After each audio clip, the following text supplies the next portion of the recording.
Двигаясь по мосту через Волгу от Казани в сторону Верхнего Услона и разглядывая живописные окрестности, невозможно не остановить свой взгляд на этом доме на противоположном берегу реки возле набережных Маркваш. Одинокий Гулливер в стране лилипутов. Он как будто заблудился и оказался там, где ему совсем не место. Кто он? Он уже не помнит. Сколько ему лет? Он теперь уже и не знает. Именно так выглядит и наша историческая амнезия. Она как дом с привидениями, в котором еще раздается эхо от невидимых шагов. В разбитых окнах еще мелькают тени из прошлого, но что делать с этими призраками? Этот дом поможет нам вспомнить. Не только этот. Память позволяет видеть розы в декабре, и мы их увидим. Мы увидим, что при желании мы можем создавать из прошлого будущее. Можем быть гибкими в тех вопросах, которые еще недавно даже не стояли перед нами. Столь же гибкими, как и они.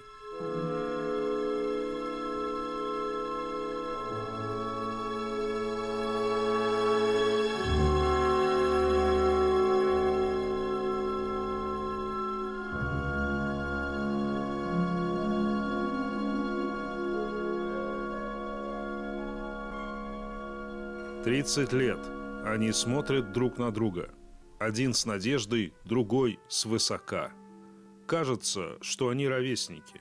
Но дом старше моста. Старше ровно на 100 лет». Пряничный завод его называли местные жители, но это название со времен войны, а здание-то более древнее, оно еще 19 века. Это мельница паровая, водяная паровая мельница.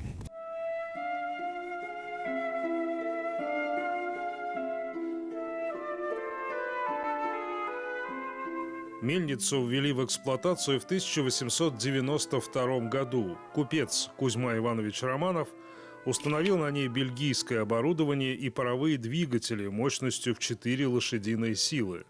В 1897 году был надстроен 6-й этаж. В начале 20 века мельница принадлежала торговому дому Королькова и Барабанов с сыновьями. Здесь был целый городок, от которого почти ничего не осталось. Рабочие и служащие жили прямо на территории мельницы в небольших двухэтажных домах. Закрылась мельница в 1937 году. Перерабатывали они пшеницу, которую привозили с низовья Волги. И вот эту качественную очень крупчатку, муку поставляли на казанский рынок. Здесь быт был очень хороший. Ну и почему мельницы располагались по берегам рек? Дальше вот знаменитая мельница в Печищах, Оконишниковых тоже расположена. И рядом с Казанью. Все очень просто. То есть рынок сбыта и, соответственно, возможность подвоза. В войну в 1941 году сюда была эвакуирована знаменитая фабрика Бабаева из Москвы. Именно тогда, собственно, здесь стали выпускаться пряники и закрепилось за ним название «Пряничный завод». Но просуществовал он до 1948 года, пока не произошел пожар. Во многом из-за пожара внутренности здания сегодня впечатлить могут разве что своими размерами. Не осталось здесь ни намека на то, как могло выглядеть мукомольное, да и пряничное производство. Не осталось ни единого пряника для глаз, образно говоря. Где-то тут в годы войны были и секретные цеха. Здесь шили одежду для фронта, фасовали порох. Десятилетиями пустовавшее здание приобрела в 21 веке компания «Свей» и почти совершила подвиг. Все, что мы видим – «редевелопмент». Вот тут мы впервые вспоминаем это слово. То есть использование в другом качестве, изменение функции. Вот как здесь. Все, что было у инвестора, это гигантские пустые площади, Волга, мост и близость к Казани. Так, видимо, тогда и родилась очевидная, в общем, идея перевоплощения гибких цехов в отель. Вот эта гостиница перед нами уже, собственно, Да, здесь была глубокая реконструкция проведена, то есть основные стены внешние, они сохранились, а внутри уже начинка, несущие стены, тут Да, все ощущение, что мы новое. в современность куда-то попали, потому что стены уже внутри сделаны. Да, здесь огромные деньги были заложены, капитальные, в общем-то, и проведена огромная работа, только не доведена до конца.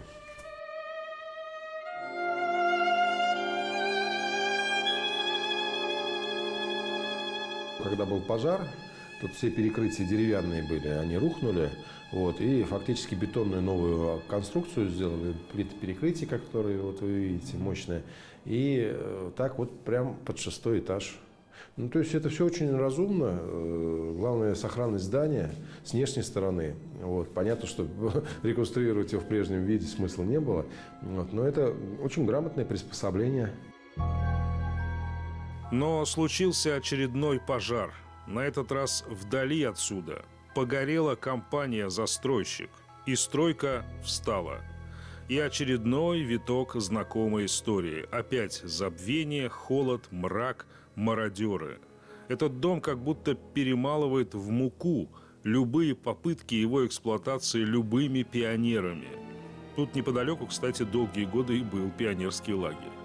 То, что пишут нынешние праздные пионеры на этих стенах, мы надеемся, широкая общественность не увидит никогда. Но от крепких слов в этом полумраке истории действительно сложно удержаться.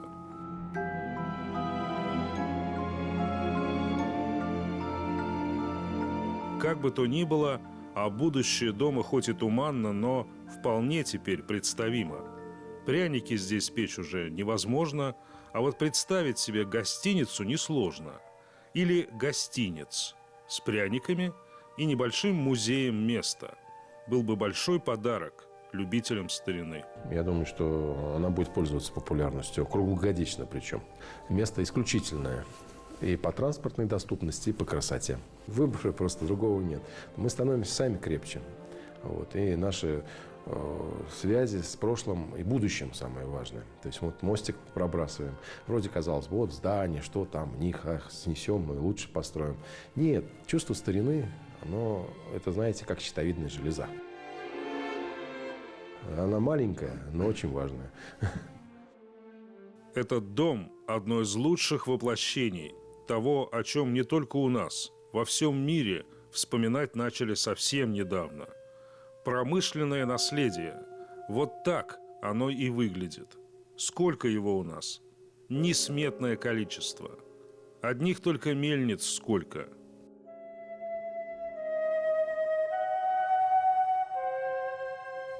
Чистополь. Хлебная столица Закамья. Титул, конечно, из прошлого.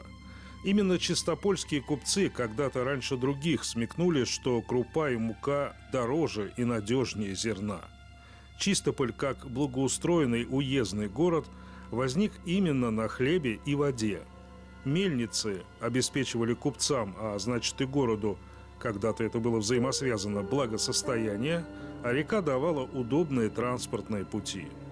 Чистополь сегодня – это прекрасная хлебница, которую, увы, слишком долго держали открытой. Ее зачерствелое и заплесневелое содержимое хозяева и мародеры втихомолку тащат на свалку истории. И даже нам, современникам, остаются лишь крошки, крохи славного прошлого.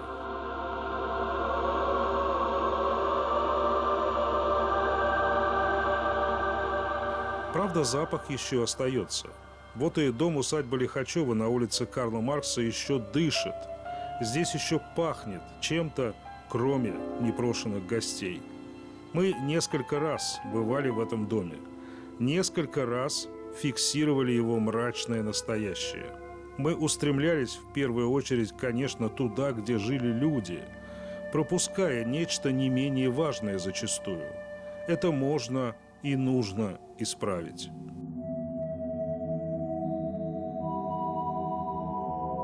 Мы лезем за дворками старых купеческих усадеб. Практически все купцы на этой улице занимались хлеботорговлей, хлебопереработкой. И у многих купцов на задворках стояли предприятия по хлебопереработки, круподерни, крупорушки, сушилки, веялки. Сюда заезжали подводы с зерном. Зерно складывалось, веялось, хранилось, продавалось, в том числе и на этой богатой улице. Полезли. Сергей Кронберг, краевед, вероятно, лучший в городе специалист по детальному изучению местности. Этот процесс как раз перед нами. Мы идем давно необитаемыми дворами по направлению к производственным корпусам между домами двух братьев Лихачевых, 7 и 9 домами. Идем дорогой открытий. А вот мы видим сейчас обратную сторону забора, который разделяют два хозяйства, Логотовское и Лихачевское. Это обратная сторона. Сейчас мы зайдем вовнутрь, и вы удивитесь, насколько красив забор с лица.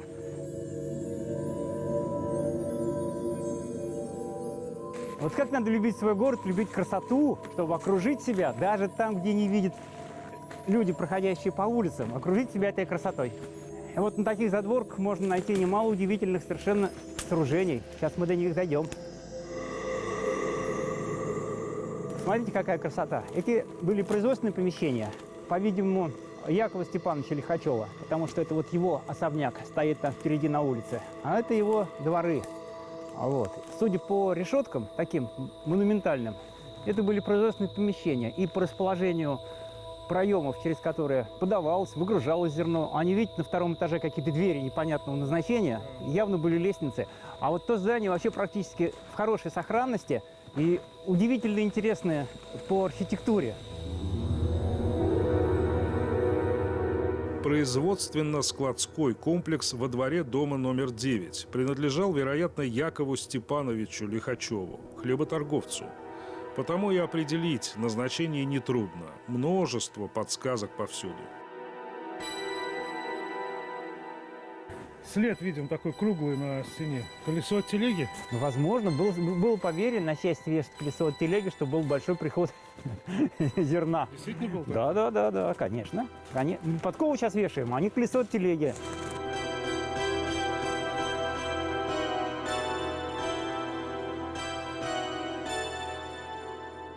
Этого здания, конечно, ни в каких списках памятников-то нет. Не, о нем даже мало кто знал. Вот до тех пор, пока эта передача, репортаж не выйдет, его никто вообще не видел, скорее всего. Даже мы с вами ходили здесь мимо, сотни раз ходили вон в том дворе. Не догадываясь. Не догадывались. Здесь хранили и перерабатывали зерно. То есть перед нами промышленная архитектура. Но снова, промышленная не значит убогая. Вот железо же, оно же фасонное какое-то. И не просто вырезано, а каким-то уголочком сделано. И с той стороны. Да. Ничего. Вот эта штука, кстати, многие собирают, кованые гвозди, штыри.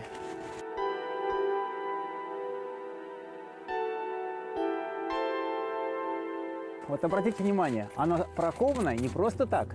Там еще какой-то орнамент, который говорит, на чьей кузнице выкована вот эта деталь.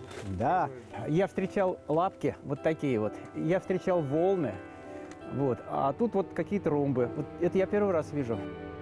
Ну вот такие находки интереснейшие на Чистопольской земле можно еще найти. А это радует, это сильно радует. Вот как теперь сделать, чтобы оно осталось хотя бы в таком же виде? Постройки в хорошем состоянии сегодня и, наверное, по той причине, что они частично обитаемы. Вот тут, в бывших складских корпусах, еще живут люди, одна семья. Но и это не вечная охранная грамота, конечно. Для Чистополя теперь это скорее исключение. К концу XIX века вокруг 20-тысячного города Чистополя стояло более 50 мельниц-ветряков, а в самом городе свыше 20 мукомольных предприятий, крупорушек, круподерок и мельниц уже более современного типа. Вот механическая мельница Мещанки Ольги Федоровны Назаровой на Староказематной улице, теперь Нариманова. Мельница-рекордсмен, работала до начала 21 века. Этот восхитительный памятник промышленной архитектуры постепенно разрушается, и дела до него нет никому, конечно. А вот крупяной завод дворянина Георгия Дмитриевича Кацари 1874 года на Канавном переулке. сегодня Липкнехта, впоследствии Владимира Владимировича Марковникова. Именно здесь появились первые паровые машины. Двигатель Горнсби питался, представьте себе, нефтью уже в 1908 году.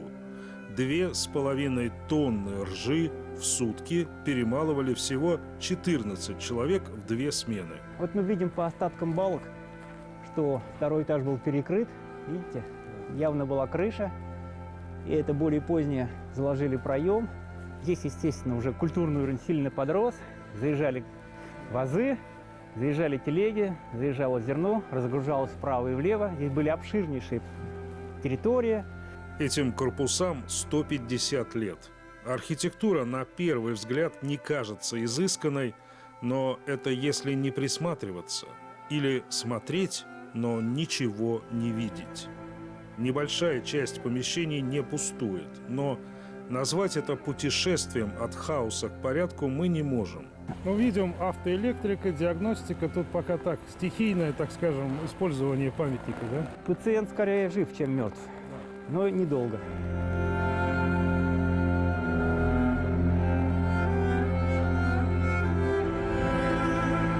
А вот еще одно славное предприятие. Мукомольная фабрика Андрея Васильевича Курятникова на Александровской улице, сегодня Октябрьская.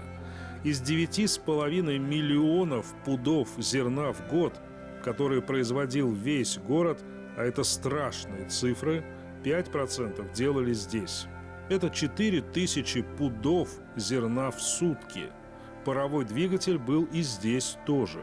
Своды Минье, интереснейшие своды, их построили очень давно. Здесь стоят балки металлические, а между ними свод кирпича. Очень красивый, главное, надежно. Вот им больше 100 лет.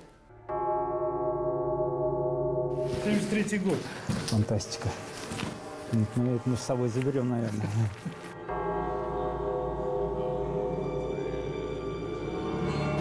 Читаем, Сергей? Готовьтесь серьезно, напряженно, неуклонно к защите Отечества, к защите Социалистической Советской Республики. Владимир Ильич Ленин.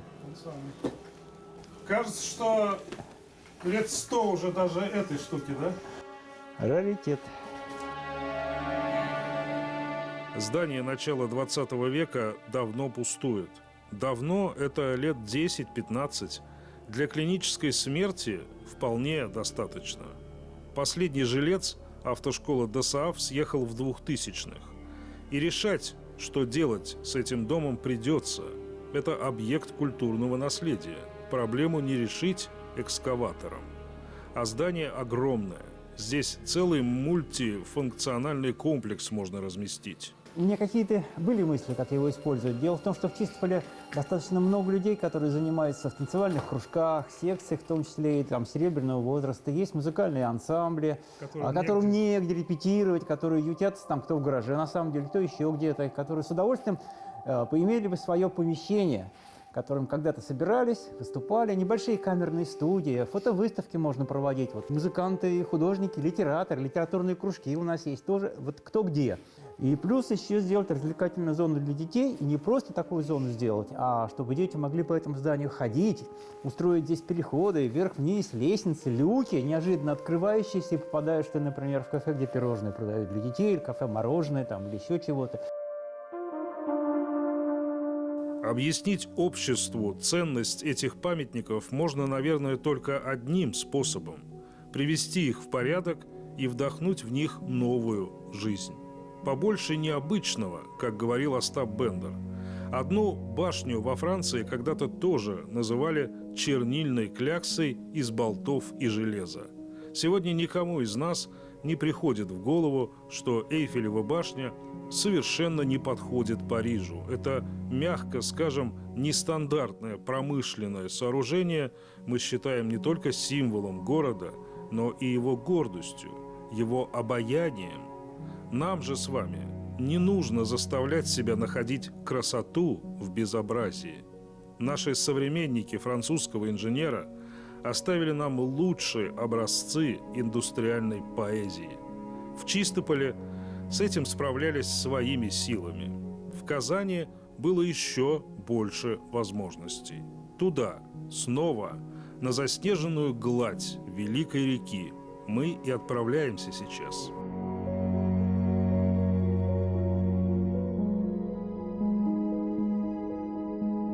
Зимой добраться до этого места все же легче, чем в любое другое время года.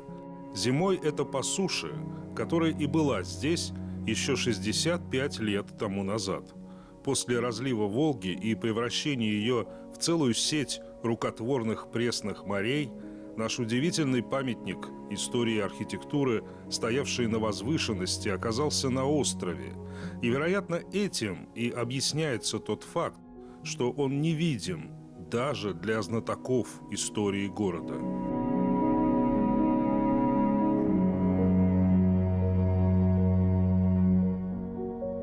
Первое, что приходит в голову при виде этой архитектуры – дворянский прибрежный особняк.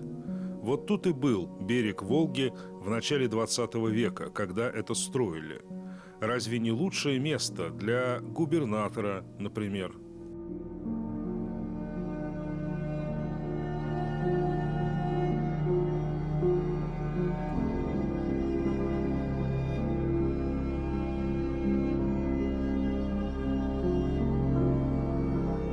Но в этих стенах никогда не звучала музыка. Здесь не давали балов и не принимали гостей. Перед нами здание водозабора порохового завода, промышленное здание. Сообразить это самостоятельно ни издали, ни вблизи решительно невозможно. Поверить в это можно лишь увидев достаточно пустое содержимое этих стен. Служебно-технические блоки, машинное отделение и главный колодец.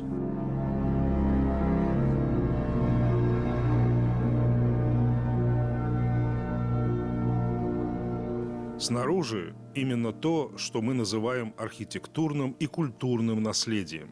Архитектору, имя которого достоверно неизвестно, явно было не все равно, на что будут смотреть проплывающие мимо жители и гости города. А ведь строили это в годы Первой мировой, закончили в 1916 году, строили спешно. Работавшему на полную катушку тогда пороховому заводу необходимо было срочно обзавестись собственным независимым от города водозабором. И архитектура тогда была инновационной, самая, что ни на есть, красивая. И такой стиль вот этот выработался промышленной архитектуры. Естественно, это все красный кирпич, очень изящная деталировка фасадов. Я мало знаю в городе промышленных зданий, которые были бы с такой любовью, с такой деталировкой вот выполнены. Вот даже это сооружение, да, за нашей спиной, кажется, будто останки какой-то церкви 18 века. А это всего лишь водозабор. Да, это именно вот фильтр первичной очистки воды, и он тут выполнен, он с такой великолепной кладкой.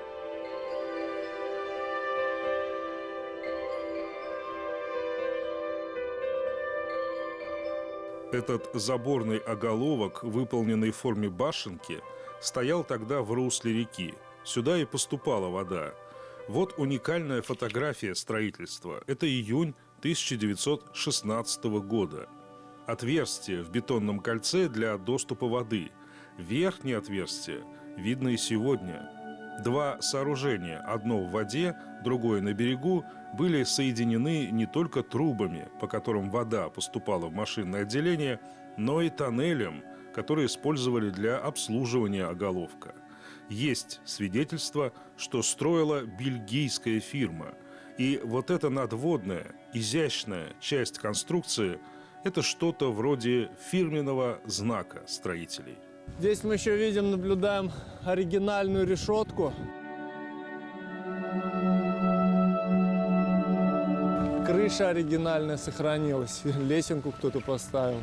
Удивительно, да, видим, что изначально не было окон, но сделано так, что эти окошечки как будто существуют. Ну, эти это арочки сделаны, да? работа архитектора. Декор. Декор, конечно.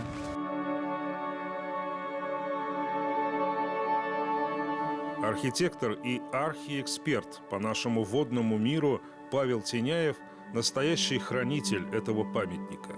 Водозабор сегодня в частных руках. Он принадлежит компании «Акбарс Девелопмент», которая, по счастью, совсем не заинтересована в дальнейшем разрушении памятника и сотрудничает с такими экспертами, как Павел.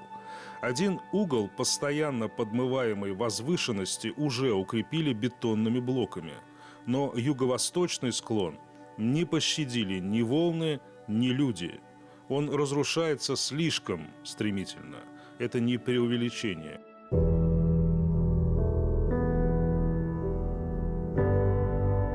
Вот этих трещин со стороны воды совсем недавно еще не было. Кому до этого есть дело? Кто займется этим физически? Наш герой займется. Берег, он был вот здесь. Вот так примерно проходил. И весь остров был обнесен габионом из камня. Но этот габион растащили местные жители на свои берегоукрепления. Вот я лично видел, как загружали моторные лодочки полностью камнями, вот полностью. Вот и она чуть не тонула, и куда-то там увозили. Ну, все, когда вот этот островок лишился этой защиты, он стал разрушаться. Ведь он собран просто из грунта. Грунт не может противостоять ледовой нагрузке, волновой нагрузке. А здесь вот смотрите, вот если туда по Волге, это же практически около 20-25 километров. При сильном южном ветре здесь такая волна разгоняется, что мама не горюй. Вот это все смывает. Неизбежно волны доберутся до здания. Ну, в общем, надо быстрее что-то делать. Это надо сохранить, чтобы осталось это что-то потомкам, чтобы они видели эту архитектуру промышленной революции. Собственник сделал еще один верный шаг, который смогут оценить потомки, но не современники. Все эти помещения сегодня достаточно прочно зарешочены. Проникнуть в здание, конечно, все еще можно, но усилий это потребует больше. Вот и мы не стали. Памятник так памятник. Все, что стоит увидеть, видно и так.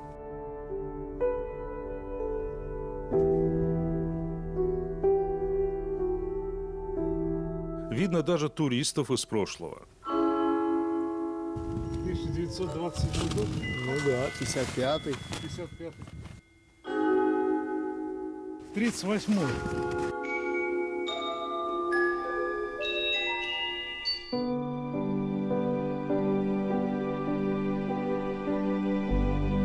А внутри, конечно, руины. Крыши у здания давно нет, и сохранились только немногие детали, по которым можно было бы представить интерьеры. Вот эта винтовая лестница, например. Интересно, что у здания нет богатой фасадной части и более бедной дворовой. Архитектурный декор, видимый с берега, то есть вроде как не с парадной стороны, абсолютно тот же, что и с реки.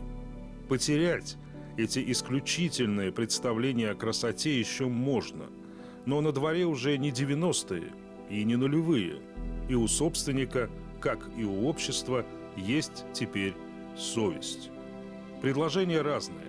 Организовать здесь яхт-клуб или театр, проложить дорогу к острову. Неизвестны еще детали, но ясно, что жилым этот дом не станет. Он будет общественным. Ну а функцию, наверное, подсказывает само место. Но это же Волга. Это должно быть что-то связанное с Волгой. Это лицо города. По сути, это один из единственных объектов исторических, выходящих непосредственно на Волгу. Но в Казани больше почти нет. Промышленные предприятия, они это как реликты. Они исчезают, они не считаются ценными, и они живут только на том, что есть энтузиасты, которые это нравится, которые это любят, и стараются это сохранить и развивать дальше в новой функции, в новом времени. Мы догадываемся, о каких энтузиастах говорит Павел Теняев. Следующее место действия тут неподалеку, и наш полет займет всего несколько секунд.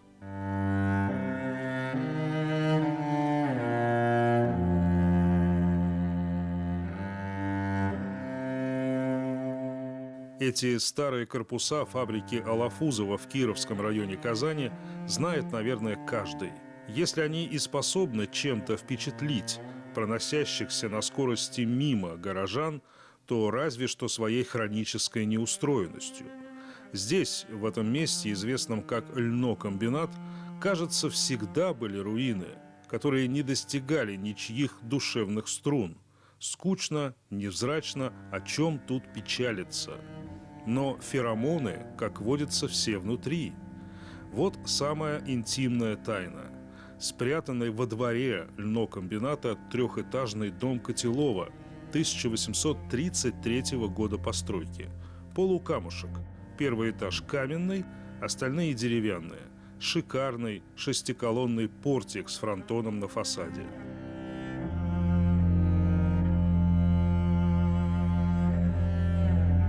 Котеловы – это владельцы кожевенных заводов. Алафузов покупал это предприятие у Петра Ивановича Котелова. В этом доме была размещена контора и жилые помещения. Контора здесь была и в советское время. Это самое старое предприятие нашего города. Ему почти 300 лет. Вот. Ну и вот Котеловский завод в середине 19 века выкупает приезжий купец, молодой 19-летний парень, которого звали Иван Алафузов. Он приехал со Ставрополя, где он родился. Его отец был греком, бежал с острова Санторини, очень красивый остров есть в Эгейском море. Завод в дальнейшем Алафузовский стал один из лучших заводов Казани. Здесь работало до 7 тысяч человек, можете представить. Это был один из самых модернизированных, они новейшее оборудование закупали. Это только название Алафузовский. На самом деле здесь была и ткацкая фабрика, им открыта уже в 1865 году. Чуть позже, в 1870 но предельное предприятие. Это вообще не характерно было для Казани, это в основном Верхняя Волга, Костромские края, там славились льном. Не сильно углубляясь в очень глубокую историю этого места, а наша история все-таки немного не о том, отметим лишь, что еще лет 15 тому назад какая-то жизнь и какое-то производство еще теплились в этих цехах. Несколько лет после остановки производств вопрос о дальнейшем смысле существования казался философским. Но нашелся человек, который философствовать не привык, а привык действовать. Для меня это ценно, поскольку я вообще сам кировчанин. Я родился и вырос вот в доме через дорогу, у меня бабушка родилась. То есть у меня все детство проходило здесь.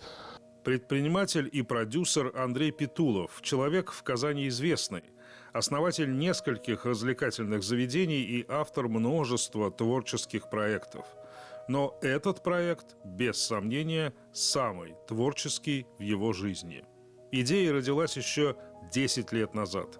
В 2013-м были приобретены 7200 квадратных метров бывших заводских площадей, да еще и земельный участок в 7200 соток земли тут же. Так и появился на свет новый ответ на вопрос, есть ли будущее у прошлого. Тому, что мы видим, сложно дать универсальное название, хотя оно существует. Перед нами лофт-фабрика Алафузова. Название историческое, потому что автор проекта влюблен в историю.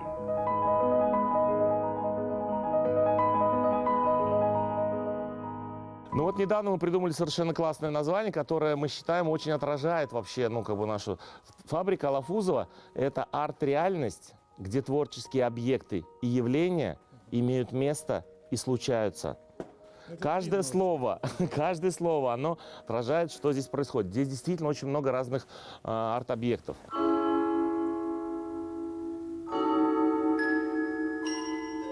Здесь, безусловно, лучшее место в городе для того, чтобы смыть с себя пыль повседневности, как говорил Пикассо, которому здесь бы понравилось точно. А почему бы, собственно, и не здесь расцветать нашим Монмартром? Смысл в этих картинках можно не искать. Смысл глобален. Он в том, что именно такие необыкновенные места и нравятся необыкновенным людям. У лофта нет отбоя от посетителей, и это не только молодежь. Петулов выстроил здесь нечто вроде ярмарочной площади с несколькими театральными подмостками, где каждый посетитель может стать актером. Часть помещений сдается в аренду. Сейчас арендаторов 8. Это разного рода мастерские, квесты и услуги, например, туристические. Напомним, это бывшие дубильные цеха кожевенного завода, а впоследствии завода первичной обработки шерсти. Вот это как раз цех когда-то назывался сортировочный. Он был большой, без вот этих вот стен. Мы сейчас дальше зайдем, увидим его, ну, скажем так, объем. То есть процедура была очень простая. Огромные столы здесь стояли. Сюда привозили, вот, ну, так, на тележках подкатывали вот эти вот, ну, как бы шерсть, вот состриженную с барана. Вот, и вот так выклали на стол, и женщины вручную его вот так вот сортировали шерсть на ощупь. Железные вот эти штуки остались. Да, железный, ну, конечно, каркас вот металлический. Это вот, я говорю, единственное, что здесь оставили предыдущие хозяева, потому что если бы они их спилили, то вообще конструкция бы нарушилась. Вот. А этот цех вот он уже как бы галерейного типа. Буквально в этом году мы начали вот экспонировать фотовыставки, но у нас сейчас уже расписан график выставок до конца, скажем, года, сезона. Залы эти все мы используем, что называется, сдаем в аренду под мероприятия. Мероприятия сами организовываем, различные совершенно мероприятия, начиная от детских дней рождения, заканчивая там стендапами или какими-то там вечеринками. То есть Лофт — это не про то, как молодежь приходит и оттягивается при помощи различных средств. Ну нет, это вообще не про лофт, это скорее про ночной клуб. Ну, то есть лофт — это все-таки, на мой взгляд, это креативное пространство, творческое пространство. Разумеется, и это переосмысление фабричных пространств потребовало миллионных вложений. Но большая часть того, что мы видим здесь – дары и подарки из разряда тех, что из любви и некоторого сострадания даже делают молодым родителям близкие им люди. Все это мелочи для уюта, но в этих огромных пространствах именно мелочи играют главную роль. Посмотрим вот на часы. Ручная работа, 56-й год. Подарили какие-то люди. Ну, то есть прям знакомые. Вот у нас вот, мол, там есть часы, не работают, место занимают, возьмите себе. Это комод, да, вот таких 2 одинаковых комода, например, старых. Сейчас начнешь искать. У меня жена требует его вернуть домой, но действительно не так много средств на это нужно. То есть это вот, ну, как бы стены привести в порядок, кирпич, полы хорошие сделать. Ну, вот, свет, дальше уже там и мебель.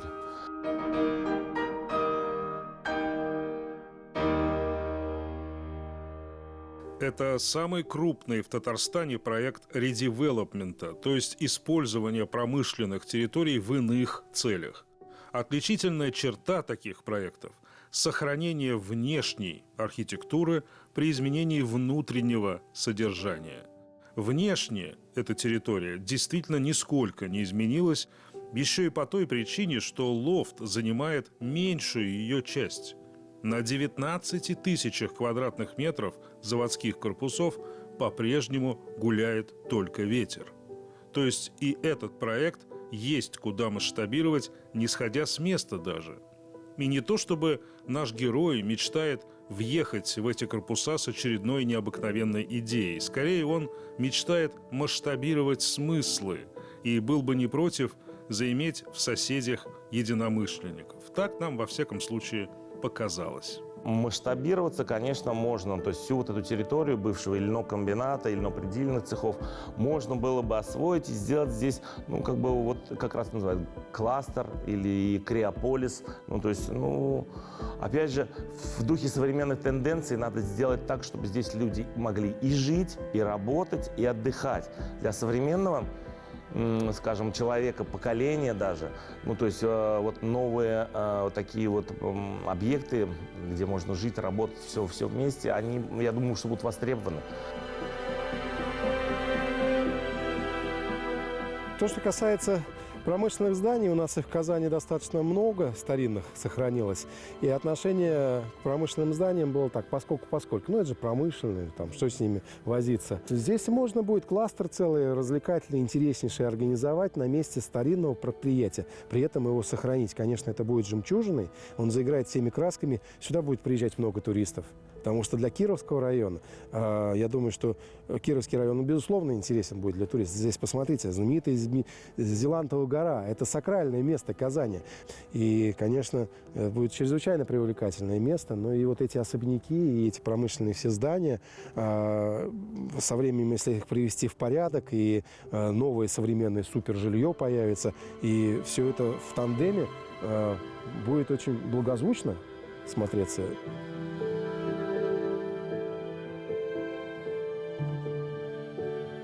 Мы пролистали сегодня лишь несколько страниц этой красной книги промышленного наследия. Да, их много, этих покинутых, заброшенных, обесцененных заводов, фабрик, мельниц много, но они исчезают. Исчезают быстрее, чем что бы то ни было. Уничтожаются, без тени сомнения и сожалений. В 21 веке мы должны быть способны дать этому оценку. Промышленное наследие – это не только наследие, это развитие.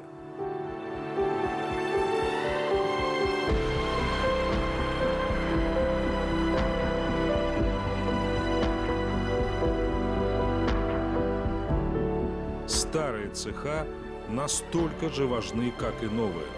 Они явление одного порядка. И то, и другое не только наше богатство, и то, и другое развитие. Развитие человека, выходящего из эпидемической парадигмы прямого угла, формирующей и его самого.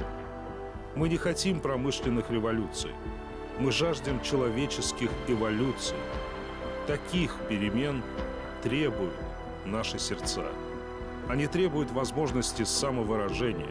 Они жаждут красоты, сотканной не из обрывочных о ней представлений.